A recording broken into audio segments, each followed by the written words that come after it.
Thank you for joining me. I'll be showing how I created this everyday makeup look na pwede for everyday, like pag nag-grocery ka or if you're going out for an errand or gusto mo lang magmaganda sa bahay.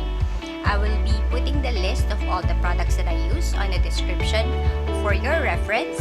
So let's start.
watching and join me again next time